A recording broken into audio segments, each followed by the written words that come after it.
Okay, time is 11 o'clock, so let's get started here. So since we last met, assignment number 5 has been passed back to all of you. Were there any questions about assignment number 5? Okay.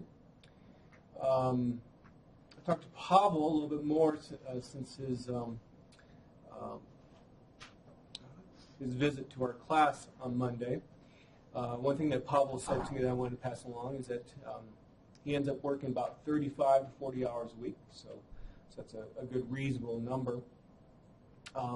Obviously, Pavel had a postdoc, and we briefly talked about postdocs in the career path section. And just to review, a postdoc is something that someone after they get their PhD, right after they get their PhD, they may want to pursue as a job. It's a temporary job, usually like 2 to 3 years, and it just allows an individual to get more experience.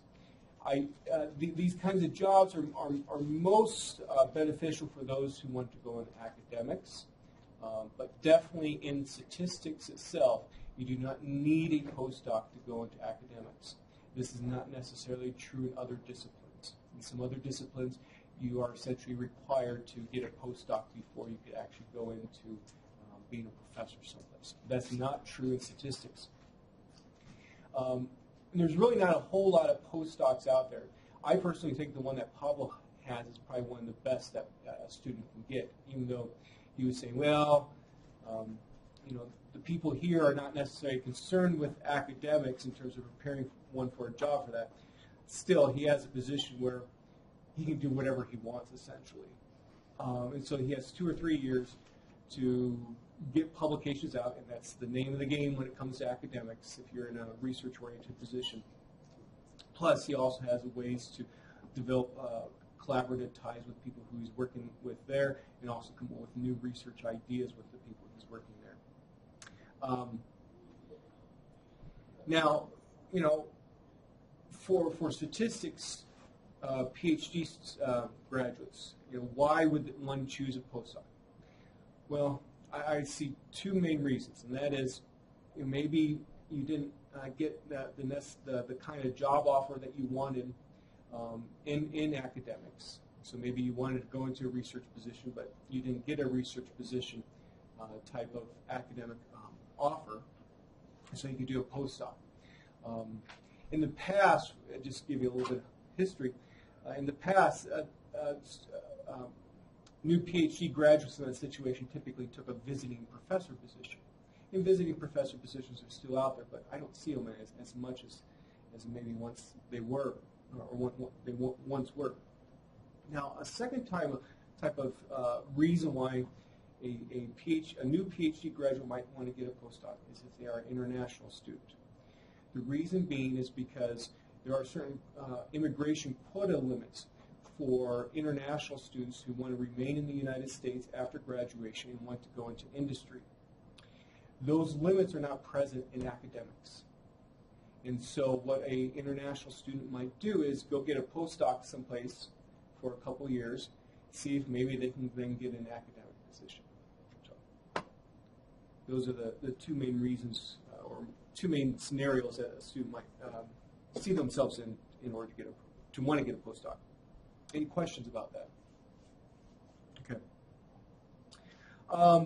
So I think it's a good time to see where we are in this semester. Today we will start talking about internships. We'll also talk a little bit about online course evaluations. There will be one more assignment this semester, assignment number 6, and we will talk about that at the end of class. Internships might actually end up going into our next class period as well, but also that next class period we're going to talk about something called accreditation. I'll explain more about that then. Assignment number 6 is going to be due December 9th at noon. And in lieu of a regular old final exam, since we aren't really taking exams in this class, during our final exam time, which will be 10 a.m. to 12 p.m. in this room, what we will do is just finish up some stuff that we have remaining in the semester. We might have still some more stuff with accreditation. We'll talk about some next semester goals, just to remind you of what you should be doing next semester. Maybe we'll talk about some productivity tools that we kind of skipped. And also we'll have a general course discussion. This course is set up to help you guys. It's kind of a unique course. And I'm very open to ideas that you have for improvement. If there are certain things that you really liked and you think we should continue doing, that will be a great opportunity for you to do that. Now, obviously, you can do some of this in the regular old course evaluations that you normally do with any kind of course, but I think it might be good to have an open forum as well in a classroom setting like this to discuss, if you want to, particular topics. Okay, so that's what we're going to be doing for the rest of the semester. Let's begin talking about these online course evaluations. Now, have you received an email from UNL about these evaluations being available? Okay. At least from what I understand is that you should be receiving it today. Hopefully that occurs. I anticipate it will. But this is the first time that in the Department of Statistics we have done online course evaluations. It's kind of surprising. Myself and Steve Ladunga, we are part of the technology committee for the Department of Statistics, and we've been advocating doing something like this for a long time, and we finally got it done. And interestingly, it wasn't just our department. It's actually all departments that are in CASNR, College of Agricultural Sciences and Natural Resources. Remember, the Department of Statistics is part of that, which is also part of IANR, and also the College of Arts and Sciences. We just historically have always done the CASNR course evaluation tool. And so basically what had been a bubble sheet, we were able to get put online. And so this is what it looks like here. It's a standard course evaluation form, and the first 37 questions are part of the CASNR evaluation tool itself. Now, typically what I've always done is I pass out the CASNR course evaluation form, and then also I would pass out the course evaluation form that I had from when I was professor in the Department of Statistics at Oklahoma State University, because I always like this other one better. Because what the CASNR one does, it kind of gives you an indirect assessment allows you to give an indirect assessment of the course and the instructor itself. Where my Oklahoma State course evaluation tool asks you direct questions, like what grade would you give this instructor? On the regular old A to F scale, where obviously A is the highest, F is the lowest. And also has some additional short answer questions as well that you can answer. And so I put some of these short answer questions here and some of the other questions, obviously 2 questions here that are multiple choice. Now, in this particular course, obviously, what grade would you give this course? Well, it's a pass. I'm sorry. Oh, never mind. Yeah, what grade would you give this course? A through F. Now, one thing that you were going to have difficulty with is your expected grade in this course, A through F. Well, obviously this is pass-fail. Base it upon what a normal 90 to 100, 80 to 90 cutoff would be. I think all of you probably should have a good idea what you're going to be putting there. This course is not meant to be difficult. But anyway, so that's what the evaluation tool looks like. Now, I want to emphasize, and the reason why I'm taking time to talk about this, I want to emphasize that this is actually very important. This is the only formal way that my teaching, or actually any other professor's teaching, is actually evaluated in the Department of Statistics. In some respect, that's kind of sad that that's the only way, but this is the only way. What you put here actually matters. Don't just randomly choose, answers, like making a pattern. Oh, I'm going to do agree strongly, agree moderately, disagree moderately, and do a pattern throughout. No, actually give take some time to think about it and give an answer. To give you an idea of, how important these are, for example, when someone goes up for promotion here, and I'm fully promoted, so this doesn't happen for me anymore, but when a professor goes up for promotion here, in the past, when we've always had paper evaluation forms, you had to turn in every single evaluation form that you've ever had. So like when I went up for promotion in the past, I might have a binder that thick of all the evaluation forms that I've ever had. Also, for all professors, we always get evaluated yearly, and on our yearly evaluation form, you have the mean overall score of your per class of your evaluations. Not for sure why median or standard deviation is not included as well, but supposing the mean is sufficient. So this does matter. So I just wanted to bring that up. Please take the time to do this. I think in the end you'll have until maybe the end of finals week. Let's see.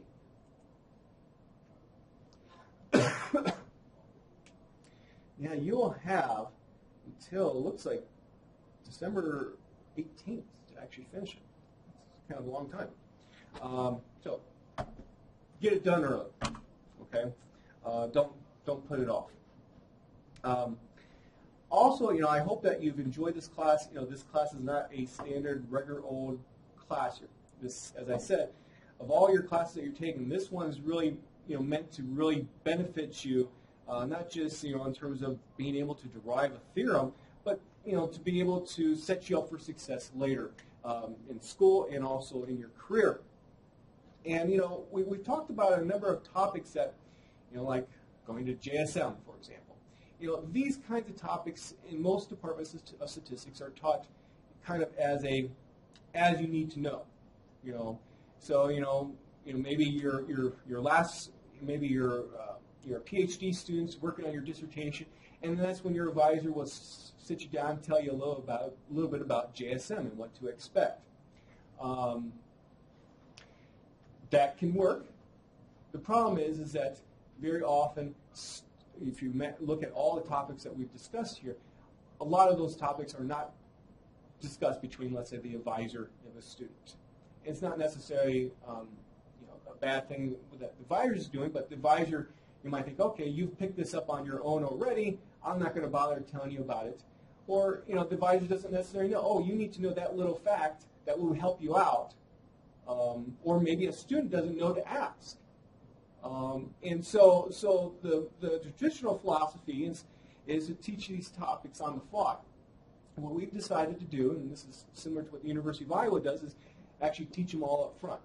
Now the problem with that, though, is that you might be thinking, why do I need to know about JSM now? I'm not going to go to JSM right the next year. That's true. But I think, and this is why I think others felt this too, others faculty, is that let's teach all this up front and to help prepare you. Because you can always go back and look at some of this stuff later, and also you always have something in the back of your mind thinking, okay, in order to do this, I need to do these steps to get you ready to go. So anyway, and I think of this course still as also kind of an experiment. Overall, I think there could be some modifications to this course. I think what we did this semester was fine, but I do want to make some I always want to improve it. I want to make some modifications, and I'll talk about those the last day of class and get your feelings about those. But I don't want to bias what you're going to put on your evaluations, so that's why I'm not going to tell you them now. Anyway, any questions about these online course evaluations? Are they still anonymous? Yes. Yeah. How they do that, I don't know, but they are. Any other questions? And in the end, they might be even more so because obviously when they're paper, when I look at the pieces of paper, I can kind of figure out based upon handwriting who's who, especially if you have a small class. When I was at Oklahoma State, in fact, there was like a rule that if your class size was less than 10, the secretary and one of the secretaries in the department office had to actually type up all the student responses, all the free responses, to all the course evaluations. And that took her a long time. But that prevented then figuring out who's who. We don't have that here, so maybe in the end, this will be done. Let's see, is there anything else before we get going here? Okay, do you guys have any questions before I start? Okay. So we're going to talk about internships. So let me give you a little bit of my background in terms of internships. When I was a student, a college student from fall 1990 to summer 2000, I had a total of 4 summer internships.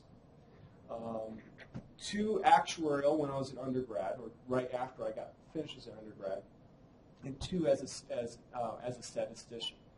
And so, at least from that standpoint, I think I have a lot of experience with internships, and obviously things change over the years, and that's one of the reasons why I always talk to students who have gotten an internship. Often I look at their CVs, their cover letters to help them apply for an internship.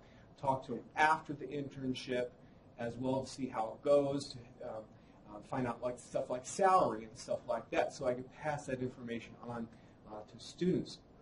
So with that experience, then, that's what evolved into this set of lecture notes. Now, let's see. Sorry, I got to look at my written notes here.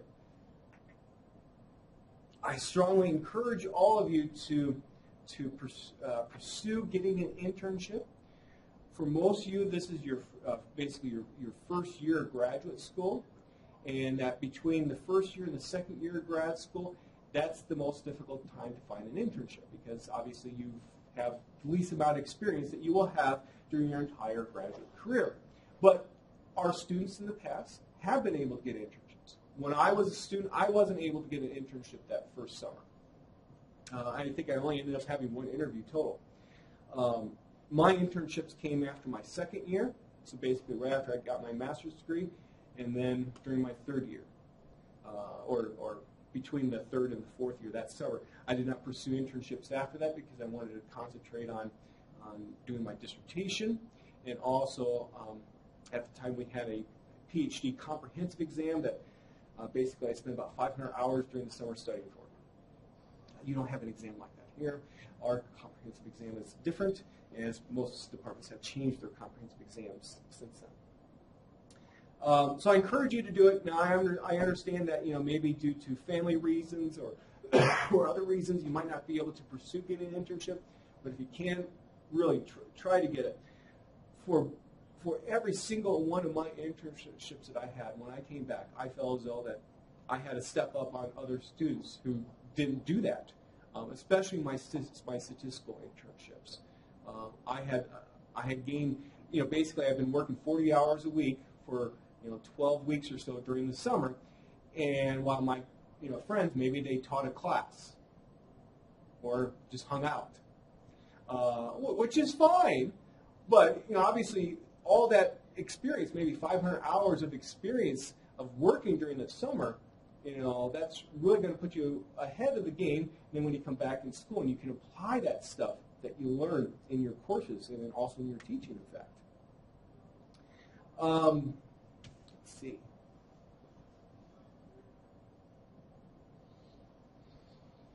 Okay, so this is how it's going to be structured, my notes. How to obtain an internship, how to get the most out of an internship, and what to do after the internship. So how to obtain an internship? Well, the first thing you need to know is, well, where is our internship available? The number one source for statistics is Amstat News. In the December issue, there will be a long list of companies and also government positions that are offering internships. This is how I ended up getting at least my second statistical internship. I think also maybe my first one too.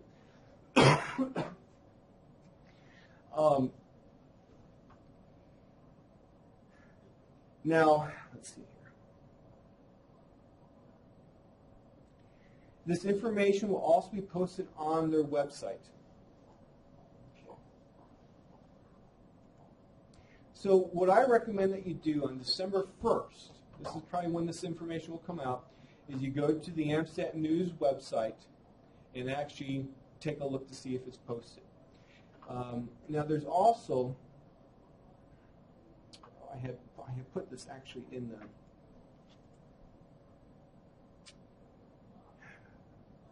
put that in the assignment. No, I guess when we get to the assignment I'll talk about. There's also another place on their website where this will be posted too. The key is in that second location is that there will be additional postings of internships made after the publication that were given in AMSAT News. Because oftentimes companies are slow and they don't get their announcements in AMSAT News. So there will be typically many additional postings given on the amstat.org website for internships for the companies that didn't get their announcements in early enough.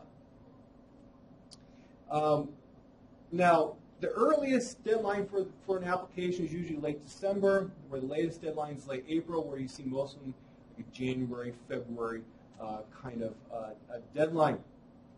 Just realize that the ones with the earlier deadlines are not necessarily the best ones to choose. This is what can happen, and the same thing happens with academic jobs, is that a company will get their posting out there, and they say, okay, late December deadline, because they want first pick of the students. Because they're going to then make a decision in January, let's say, and they're going to force the student to make a decision then. That does not necessarily mean that that is the best thing to choose. So, for example, for my second internship, and while it was good, it was at my second statistical internship, it was at a government laboratory, the Idaho National Laboratory. That's what it's called now, out in Idaho Falls, Idaho. Lots of Idahos there. Never have been there before until I was there. But anyway, I accepted that position like in, I want to say like in February. It was the first interview that I had, first job offer that I had, and then of the about 15 applications I put out, half of them got back to me to want an internship, or to at least do an interview. And as I look back now, I think, oh, I could have worked for the Institute for Defense Analysis, or I could work for RAND, which is a think tank out in California. Those would have been really cool. And while my internship that I had was good, I just give you that as a little bit of a warning that just because something's out there early and maybe you get an early offer doesn't mean necessarily you should accept it. Now there are many other sources for internship announcements. Obviously, if you haven't seen these already, because there's been probably a few this semester for at least just regular old jobs, that the department will send out emails saying, hey, we received an internship announcement. Here's the information about it. Faculties have contacts, the University of Florida, University of Purdue websites. I mentioned this in the career path section as a job source. This might be a place to find some internship announcements as well. If there is a particular, let's say, area of the country or a particular kind of job or company that you want to work for, direct inquiries can potentially work for you. Let's say that you want to work in the Twin Cities this summer, because maybe you have some friends there that are up there, and because you'll have a place to live, or maybe you're from the Twin Cities, and so you want to work there. So what you could do is you go to the ASA membership database. All of you are members of the ASA now, so you have access to their membership database. If you don't know how to access it, let me know after class. I can show you. Go in their database and look for all the Minnesota people that are members of the ASA. Okay, narrow it down by their location, if they're in the Twin Cities or not, and you typically will have an email address listed with their membership entry in the directory. Contact them and say, hey, do you have an internship available? Company websites, too, can be a source for internships as well, although if they don't post it on AMStat News, it makes me wonder if they actually, how good the internship might be, because a company that's really up on the importance of statistics, understanding the statistics profession itself, should be posted to AMStat News. Okay, now once you found some announcement or an announcement that interests you, of course you need to put together your CV or resume. Now just to make sure you understand what a CV is a curriculum vitae. I know at least when I was a first-year student, I never had heard of CV before. And basically what it is essentially a resume, but maybe like a little bit longer version of a resume. So the difference between the two might be, let's say on my CV, I have, for example, all the committees that I've ever been part of in the university environment. Long, boring list. Where on a resume, you just say, I was actively involved in departmental and university committee work. So that's kind of the difference. CVs are a lot more prevalent in academics, but especially when you get a master's and a PhD, people often say, okay, give me your CV as to mean resume. And so in the end, I'm just going to say, okay, I'm just going to use the word CV here throughout rather than resume. Kind of a general rule of thumb in terms of length is that if you're pursuing a bachelor's degree or you just received a bachelor's degree, 1 page. Master's, 2 pages. PhD, if you're pursuing a PhD, you can have up to 3 pages for your CV. Especially for most of you who are first-year graduate students, you might not be able to fill up those 2 pages, and that's okay. Just fill up as much as you can. Now obviously, you don't want to have 1 page and then 2 lines at the top of the second page. Okay. Well, in that case, you're going to have to figure out that 1 page, how to get everything on that 1 page. But if you have a page and a half, that's good. Now, what should you put on your CV? Well, what I've done is I went back into my historical records, and I found my CVs from those 2 statistics internships that I got. And I have posted those CVs as examples on my course website for you to see. Now, there are some things on those CVs I think, oh, I wouldn't do that right. I wouldn't do it like that now. I do something different. So what I decided to do was actually take my CV for the internship that I got between my 2nd and 3rd year grad school. I decided to revise it. That was an interesting experience. I had on there, for example, I can use the Mosaic browser. Do you know what the Mosaic browser is? Okay. You know what Netscape is? A few of you.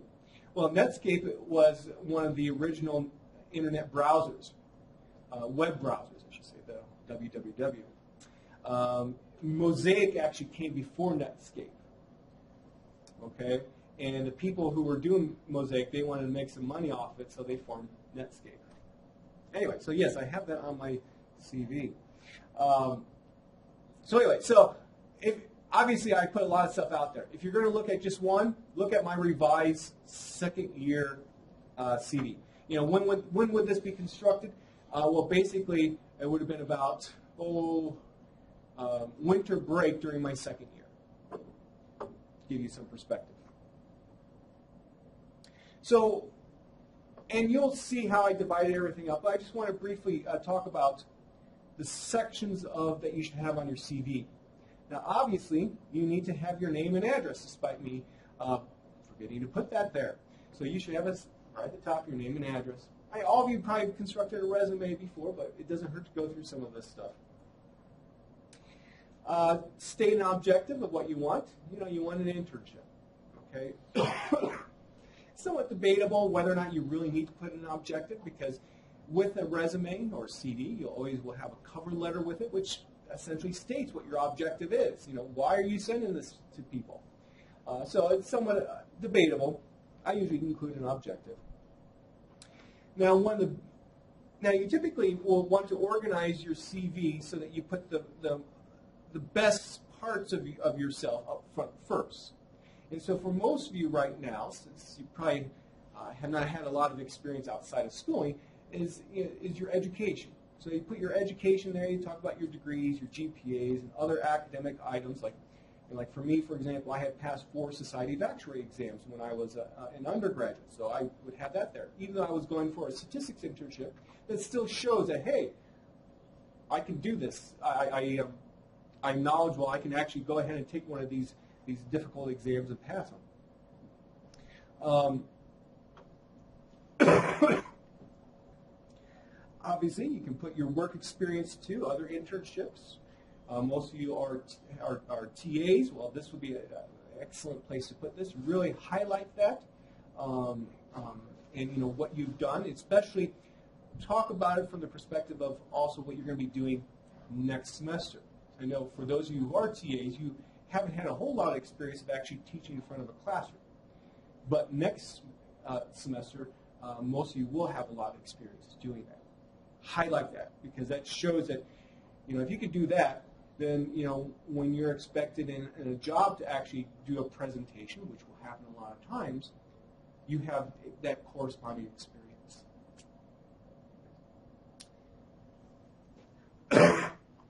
Now, my preference is when you put that, okay, I have this job that I've done, my preference is not to give a paragraph describing what you do.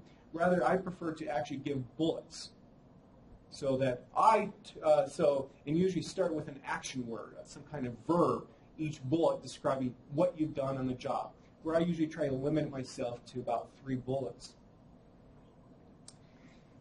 Now, if you by chance have publications, this is where you can put it, but I don't expect that most of you will, and that's perfectly fine.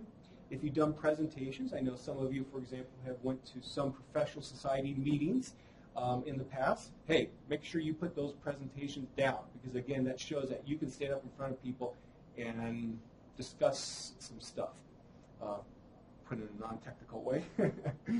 Make sure you put those there. Focus on presentations, though, that were only in public forums.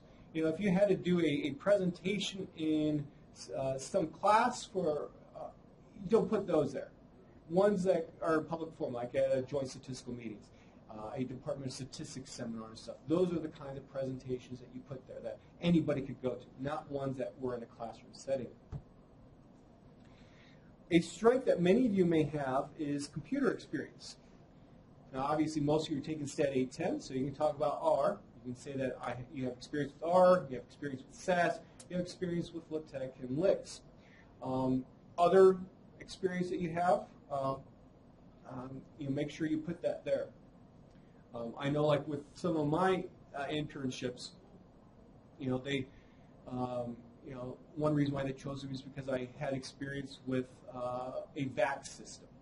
Well, VAX is an old-time mainframe kind of computer that I happened to use long ago, and that's one reason why I think one reason why they chose me is because they use SAS on that system rather than on a regular old Windows desktop. And many of you will have a good set of these honors and activities. Especially if you can put leadership examples. Take a look at what I did on my CV for leadership examples. Like I talked about how, even though this was in high school, I was a volunteer basketball coach. I was the head coach for 2 seasons. And it shows that, hey, if you can organize 5th and 6th graders, this was for the YMCA, if you can organize them and put them together every week and play, that says something. Well, that's quite different from doing statistics. But, a job is not just doing statistics every day. It's interacting with other people, it's being a leader, running meetings and stuff like that. Okay. Any questions? So, with a CV, in most situations, you're also going to need to submit a cover letter. And what the cover letter does, it basically, I like to think of it in 3 parts. The first part, which is usually like the first paragraph of what you put in the letter, is that you state, hey, I want to apply for such and such position. Okay? Then the second paragraph states, here's why I am qualified for this position. In particular, this is a place where you can talk about relevant coursework. Now, especially for those of you who this is your first year in graduate school, and one of the strengths that you will have, or things to highlight, is your coursework.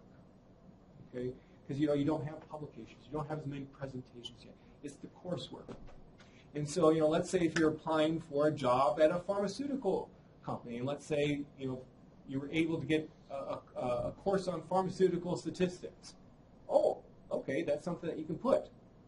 Like that design of medical studies course that's offered at UMC. You can put that. And for a pharmaceutical company, that might look good. A categorical data analysis course would also look good. So you don't have to say, yes, I took mathematical statistics 1, I took mathematical statistics 2, like 882, 883. That's expected. It's specific courses that are maybe geared towards certain jobs. This is where you can highlight them. Now, what I've also seen on CVs is that people can also put their coursework on CVs too, in terms of their education. And that's fine. My personal preference, though, is to put in the cover letter. Because the cover letter, where that second paragraph that I'm talking about right now, is where you can really get into why you are qualified for a particular position, why you should be hired. Then the third paragraph, then reiterate your interest in the internship and emphasize how you can be contacted. Now again, what I've done is I put online my cover letters for my first statistical internship and my second statistical internship. The actual letters that I did for the companies where I was hired.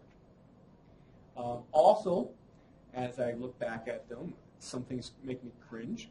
And so I have rewritten the second year, or between my second and third year of grad school, my first statistics internship, I rewrote that cover letter. It's not perfect. No cover letter is going to be. But you can see how I approached it. Now, one of the things that I always try to do with a cover letter, and this is hard, and I don't know if I quite got it the way that I wanted, especially, is include some kind of attention getter at the beginning. So, people who are going to be looking at these CVs, they're going to have a lot of CVs, a lot of cover letters to look at, and there's going to be a lot of similarly qualified candidates. Why should they look at yours and focus on yours rather than somebody else? And so, this is a place, especially in this situation that many of you are in, where you're in the first year of grad school, how can I differentiate myself from others? Well, if you can come up with some catchy, some way to grab their attention at the beginning, hey, this is the time to do it, and this might actually help. Now, additional thoughts about CVs and cover letters. Grammar and spelling should be perfect. Read and reread. Make sure you got everything right on that. Don't make a spelling mistake. Don't make a grammar mistake. Strongly recommend that you submit. So, usually you have some kind of online system to upload documents, or maybe you might just simply do email. Give them a PDF file that has your cover letter and your CV rather than Word documents. Here, also make sure that there's no metadata hidden in these documents. So, for example, when I was writing these lecture notes up, I was talking to my wife about internships, and because she's an attorney for the University of Nebraska Foundation, the fundraising mechanism of the university system. And she always hires a law intern every year. And so I wanted to talk to her about, what she looks for. And we were talking about CVs and stuff, and cover letters. And she emphasized the metadata stuff. So, for example, she's had a number of occasions where an applicant submits let's say their CV, or we'll do, yeah, we'll say cover letter. We'll do cover letter. Submits their cover letter in a Word form, and basically what the applicant had done was took somebody else's cover letter, like a friend's cover letter, who applied for the exact same position, tracked their changes, or made some changes to and tracked them, and forgot to say accept all changes, so that all the tracked changes were there, including the other person's name. Also, what she's seen is that, in Word, there's, let's see now, there we go. Over here, you have author. She will see people who submit Word documents, especially, although the same thing can happen in PDFs. Look at the author, and she'll see somebody, and she'll look, and the applicant's name's not there. Rather, some other applicant's name is there, because all they've done is take somebody else's work, modify it for their own needs, and submit it. That's just obviously quite poor to do. So, be careful. Now, take advantage of, if you've never seen this before. Where is it?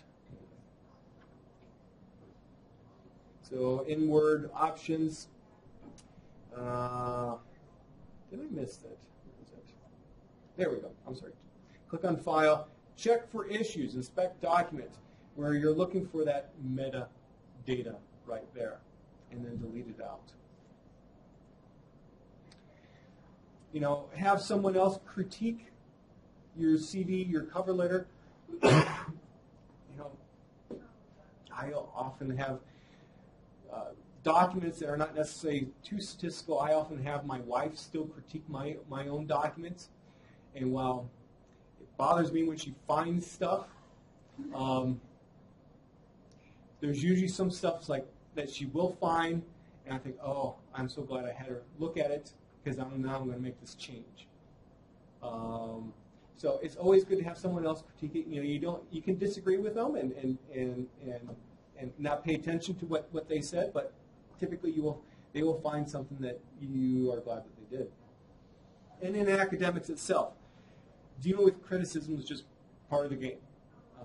That's what we do in academics. We're good at criticizing, like grading, asking tough questions during seminars and stuff like that.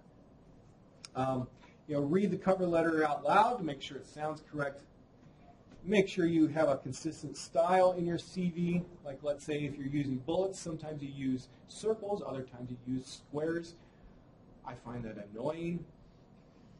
Be consistent. If in every bullet you're starting with an action word, well, do that. Don't change, if possible. I do. There are parts in my CV where it was appropriate for me to change. So, be mindful of what is available on through social media regarding you. I think that's pretty much a given nowadays that to do that. Like for all of you, I recruited all of you. I checked every single one of you on Facebook. Okay, found some interesting things, but obviously I didn't find anything that would make me not want to recruit you. But be mindful of what's out there. I'll give you a quick example, in a little bit of a different setting. So when my oldest son Callum, when he was like 2 years old, we were looking for a babysitter, and Callum goes to a daycare center, and there's some student workers there through the university, and some of them do babysitting, and so there was one particular babysitter that we really liked, and so before we were going to call her up and ask her if she would babysit for us, we checked her out on Facebook. And what do you know, on Facebook, her most current posting that day was, she said, "I'm drunk." It was a Thursday night, so okay, yeah, you can drink, that's fine. But it just really concerned us that she wanted to tell the whole world that she was in that situation, and question her, the maturity level of her, and so therefore we decided not to hire her. So that's just a quick little example. Orient your cover letters to a specific internship. Again, if you're doing a pharmaceutical industry one, think about what maybe in your background might make you more qualified for a pharmaceutical one, and emphasize that. So next, then we have the interview. Why don't we? Let's actually take a look at the assignment. Oops, don't need to see that. I have a meeting later today to talk about teaching schedule for next spring. So here's the assignment. I'm thinking that this might be one of the most beneficial assignments for you. As I kind of mentioned at the beginning of this section, I often have students give me their CVs, give me their cover letters, and ask me to evaluate them and offer suggestions for changes. So what I thought would be good for an assignment was, how about we just do that for everyone? And so what I want you to do, first of all, get my red pen out, is find an internship listing in AMSAT News that you may want to apply for. I'm not forcing you to apply for, but something that interests you. Provide a screen capture of the posting here. Discuss why this internship may be of interest to you. Now, this is for the internships for summer 2017. Those are not available yet. They will be available, as I mentioned, being in class very soon. So start looking December 1st.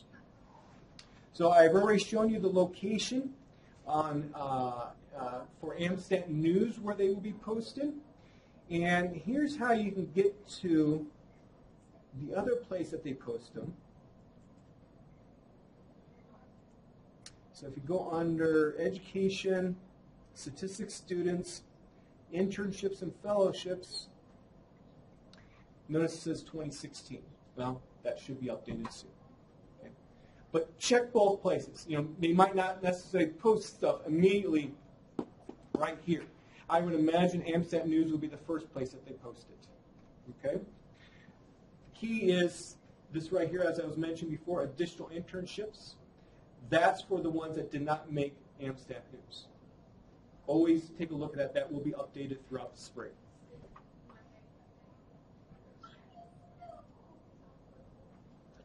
Excuse me. Then Part B, construct a CV that will be appropriate for the internship in Part A. This CV might be appropriate for any internship, but construct a CV. Take time. Don't expect me. Don't do like a you just type some stuff up, expecting me to say, okay, this is where this should go, this is where this should go, this is where this should go. Actually put together a CV that you think would be appropriate to submit for this internship. Okay? And then Part C, construct a cover letter that would be appropriate as well. Again, take the time now to do this because many of you will be applying for internships soon, so take the time now, get a good draft, get a very good draft, and then hopefully I can give you some ideas for them if needed. So, turn in your CV and cover letters separate from this Word document. It wouldn't make sense for you to copy and paste your CV and cover letter there. So in the end, you're going to be turning in 3 documents. This one for Part A, then a cover letter, and then also a CV. Yes? Even though you recommended doing them as like PDFs, do you want it as Word so you can make changes? Thank you for bringing that up. I guess I would prefer Word, but PDF is fine too. Okay. Because I can use a PDF annotator to make notes, but I think in this kind of a setting, I think either Word or Licks would work. So would you want our Licks documents? If you did it in Licks, yes. Now, note that there are some document classes out there for CVs, for LaTeX, and for Licks. To be honest, I have not used them yet. but I do know they exist, and it's been on my to-do list for some time to transfer my CV over to Licks. Any other questions? Okay, and that's it for today.